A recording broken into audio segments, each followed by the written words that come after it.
ఈ ఎలక్షన్లో రెండు ఆలోచించుకొని ఓటేయమని చెప్తా. నాకంటే ముందు రెండు మెరుపులు మెరిసినాయి. ఎడమ పక్కన సతీష్ అన్న, కుడి పక్కన స్వామి గౌడ్ గారు ఇద్దరు మాట్లాడారు. ఇంకా నాకు మాట్లాడడానికి ఏం మిగిలిందని నేను అనుకుంటలేను. కానీ రెండు మాటలు అయితే చెప్పి ముగిద్దాం అనుకుంటున్నారు. ఎందుకంటే గౌరవ అధ్యక్షుడిగా భవిష్యత్తులో మీ తరఫున ఎప్పుడన్నా సందర్భం వచ్చినప్పుడు గల్లీ నుంచి అసెంబ్లీ దాకా కొట్లాడడానికి అవకాశం ఉన్నటువంటి ఒకే ఒక గొంతుగా నేను మీ తరఫున నిలబడతానని చెప్పి తెలియజేస్తూ రెండు విషయాలు. పోయినసారి కూడా ఎన్నికలప్పుడు ఇట్లే మీటింగ్లు అయినాయి. ఆలుగడ్డల మీనోళ్ళు, తలకాయలు ఉన్నోళ్ళు, తలకాయలు లేనోళ్ళు, కేబినెట్ లో మంత్రులు అనేటోళ్ళు ముగ్గగారులు వేసుకొని చాలా మంది వచ్చి దీన్నే మీటింగ్లు పెట్టిరు. చాలా మాటలు చెప్పిరు. వాని గెలిపిస్తారా, వీని గెలిపిస్తారా, నన్ను చూడుంది, నేను మోండాను ఎట్లా అమ్మినా, సికింద్రాబాద్ ఎట్లా అమ్ముతున్నా, ఇప్పుడు సనత్ నగర్ ఎట్లా దున్నుతున్నా, మమ్మల్ని గెలిపిస్తే కార్మికులకి మస్తుగా చేస్తా అన్నారు. ఏం చేసిరు?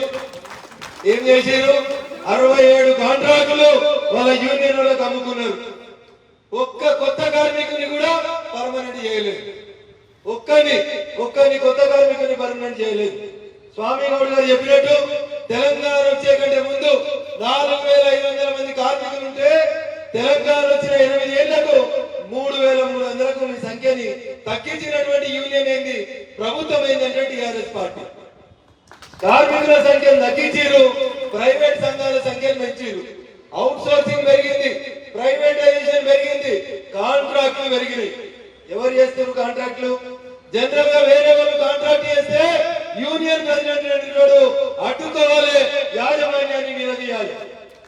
మేనేజ్మెంట్ ఎవరు? అన్న. యూనియన్ ఎవరు? తమ్ముడు. దొంగ చీకటి రెండు ఒకటైతే ఏమైతుందంటే ట్యాంకర్లని తమ్ముడింటికి పైసలన్నీ అన్నింటికి పోతా ఉన్నాయి. పోతున్నాయా? ఏడిపోయినాయి ట్యాంకర్లు. కాంట్రాక్ట్లు ఎవరు చేస్తున్నారు? కమిషన్లు ఎవరు తీసుకుంటారు? ఎవరి కోసం ధర్నా చేసిండ్రు? పిఆర్సీ కావాలని అధికారం లేకుండా మేము ధర్నా చేసినాం. 2 సార్లు మెట్లకాడికి వచ్చి తెలంగాణ జలమండలిలో పిఆర్సీ ఎందుకు ఇస్తలేరని రఘునందన్ రావు మేము దగ్గర వచ్చి కొట్లాడినాం. మీ అధికారంలో ఉన్న యూనియన్ ఏమడిగింది? మావాడు దొంగ పట్టుకున్నారు, మంచిగానే ఉన్నది, కానీ దొంగను పట్టించిన ఆఫీసర్ తీసేయండి అని చెప్పి ధర్నా చేసింది. ఇలా రూలింగ్ లో ఉన్నటువంటి యూనియన్ దేనికోసం చేయాలి? దొంగతనం చేసినటువంటి జైలుకు పంపమని చేయాలి. విజిలెన్స్ ఆయన మంచిగా పనిచేసిండు, ఆయన షాల్లా కప్పమని చెప్పాలి. కానీ విజిలెన్సే ఉండొద్దంట. తెలంగాణ జలమండలిలో విజిలెన్స్ ఉండొద్దు.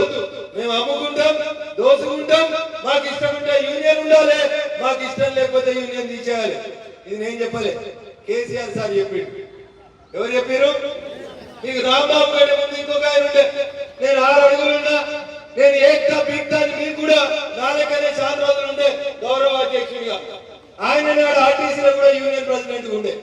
అశ్వత్థామరెడ్డి ప్రెసిడెంట్ ఉంటే ఆ 6 అడుగులు ఆయన తీసుకుపోయి ఆడ కూడా గౌరవ అధ్యక్షుడిగా పెట్టారు. కేసీఆర్ సార్ తో రోజు కోపం వచ్చింది.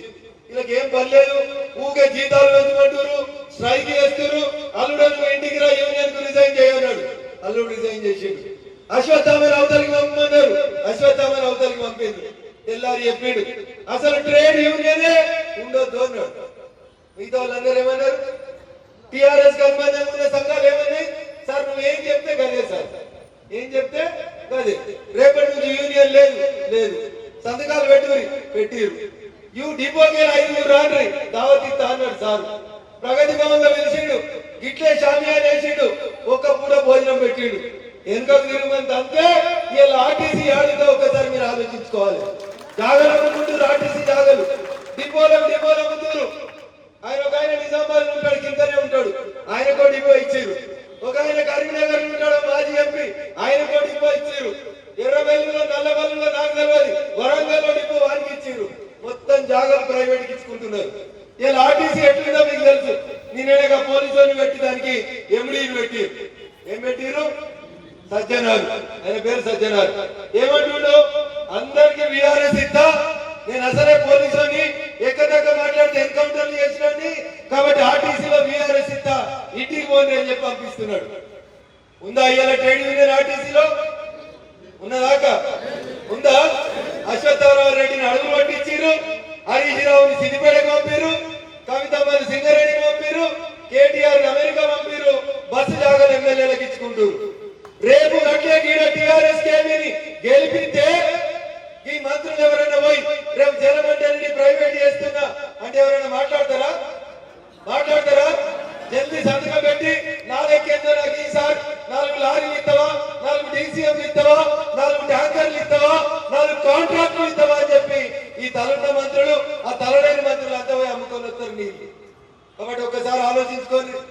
మాకేం కాంట్రాక్ట్ లేవు, మాకేం కమిషన్ లేవు. రఘునందన్ అనేటువంటి గేట్లకు రాగానే బూతులు తిడుతూనే ఉన్నారు. ఎవరు? అధికారులు ఉన్న యూనియన్ వాళ్ళు. నేనేమన్నా కాంట్రాక్ట్లు చేసిందా, ఒకరిని నిక్షేపించిందా, ఒక కార్మికుడు చచ్చిపోతే దుప్పటి కప్పుకొని ఇంట్లో పడుకున్నా? ఒక్కసారి మీరు ఆలోచించుకోవాలి. ఇవన్నీ చేయాల్సింది అధికారులు ఉన్న యూనియన్ చేయాలి. చేయాల్సిన పని చేయరట. ఎవరిని దొరుకుతారు? పైన అధికారులను దొరుకుని వచ్చి కింద మిమ్మల్ని భయపెట్టిస్తారు. ఏం చేస్తారు? ట్రాన్స్ఫర్ చేస్తారు, డివిజన్ మారుస్తారు, దూరం వేస్తారు, చార్జ్ షీట్ ఇస్తారు, మెమో ఇస్తారు, ఓటు మాకేసి మాకు గెలిపించకపోతే మీకు పనిష్మెంట్ ఇస్తామని భయపెట్టిస్తారు. భయపడతారా మీరు? భయపడతారా? మీరు బాగా చదువుకున్న వాళ్ళు, చాలా కాలం నుంచి హైదరాబాద్ లో పనిచేస్తున్న వాళ్ళు, ఏది మంచి ఏది చెడ్డ తెలిసిన వాళ్ళు మీరు. కేసీఆర్ గిట్లే గాడిపోయిండు. నా తర్వాత ఇంకో ఎలక్షన్ అయింది, హుజురాబాద్ పోయిండు. ఏం చెప్పిండు కేసీఆర్? అక్కడ మీ ఖాతాలో 10 లక్షల రూపాయలు వేసినా అని చెప్పిండు. సార్ నువ్వు అన్ని ఉత్తుత మాటలు చెప్తామని జనం నమ్మమోన్నారు. తెల్లారి SMS ఇప్పించిండు బ్యాంక్ తోటి, తెలుగులు ఇచ్చిండు SMS. మీ ఖాతాలో 10 లక్షలు పడాక మాకే ఓటు వేయమని అడిగారు. ఇండైరెక్ట్ గా ఓటుకి నోట్లు ఇచ్చింది ప్రభుత్వం. వేసిరా హుజురాబాద్ వాళ్ళు? అక్క వేసిరా? గెలిచిందా కారు? 4 బయలు వీకి, ఓ దాన్ని మానేర్లా, ఇంకో దాన్ని మల్లన్న సాగర్లా, ఇంకో దాన్ని ఉస్మాన్ సాగర్లా, ఇంకో దాన్ని కొండపోచమ్మ సాగర్లో వేసి పంపించిరా. 10 లక్షలు ఇస్తేనే మా పల్లెటూరు ఓటర్లు ఓటేయలే కారు గుర్తుకి. మరి ఇంత చదువుకున్న వాళ్ళు మీ బతుకు పోరాటం, మీ జీవిత పోరాటం, మీ ఉద్యోగం ఉండాలన్నా వద్దా, మీకు హెల్త్ కార్డు ఉండాలన్నా వద్దా, రేపు మీకు ప్రమోషన్ రావాలన్నా వద్దా అని మీరు ఆలోచించుకోవాల్సినటువంటి ఈడ ఓట్లు అమ్ముకుంటారా మీరు? ఇస్తే తీసుకోండి. ఎందుకంటే మస్తు సంపాదించారు. అన్న 5 ఫ్లోర్ల, తమ్ముడు కింది ఫ్లోర్ల, కట్టలు పోయినాయి. ఎన్నిస్తే కానీ తీసుకోరు. కానీ ఓటు వేసేటప్పుడు మాత్రం ఓట్ల ఓటు వేయాలి. మరి దేనికి వేయాలి? పోలే సప్పుడు. మా అక్క ఏదని సప్పుడు చేస్తలేదు. అదే మాయదారి రోగం వచ్చిందని మూతికి బట్టపేగులు పెట్టారు. జర కింది కలూరి ఈయనే ఉండదు పక్కన మనకి ప్రగతి భవన్. సార్ చెప్పింది కదా కరోనా రాదు మనకి. వచ్చిందా మీకు? వచ్చింది. కొంతమందికి వచ్చింది, కొంతమంది కష్టపడ్డారు. కానీ ఇలా కరోనా లేదు, అదృష్టం కొద్ది గట్టిగా చెప్పాలి. ఆ రోజు కేసీఆర్ చెప్పిందే ఇలా మనం చెప్పాలి. ఏం చెప్పిండు? మా బతుకులని ఖరాబు చేసేటువంటి ఆంధ్రుడు ఎవరైతున్నాడో వారికి అవసరమైతే రేపు పొద్దుగల్లా మనం పని చేయాలి. ఇవాళ అవసరమైతే రేపు తెలంగాణ జలమండలిని ప్రైవేట్ చేస్తామని ఆలోచన చేస్తే రేపు ముఖ్యమంత్రి ఇంటికి నల్ల ఎవరు పని చేస్తారు? భయపట్టించి పని చేయించుకోవాలి. తెలంగాణ ఉద్యమం చేసినప్పుడు గిదే చౌరస్తాకు వచ్చి చెప్పినాం, ఎవడన్నా ఇటుక తోడి కొడితే గంటెట్ రాయి తోడి కొడతామని చెప్పినాం. ఈ ఇటుక జవాబు 70 జరిగాయని చెప్పినాం. నేను వీడికి ఎవరిని భయపట్టించేందుకు రాలేదు. నా రక్తంలో భయపడటం లేదు. అవసరమైతే భయపట్టిస్తా ఎవడైనా సరే. ఎప్పుడు మా కార్మికుల హక్కులని కాల రాస్తే బరాబరి గంటెట్ రాయి తోడి కొడతా. అది రామాబా, తలసాయ, హరీష్ రావు ఆఖరికి ప్రగతి భవన్ గేట్ అయినా ఈ ఇటుక జవాబు 70 జరిగాయని చెప్తా.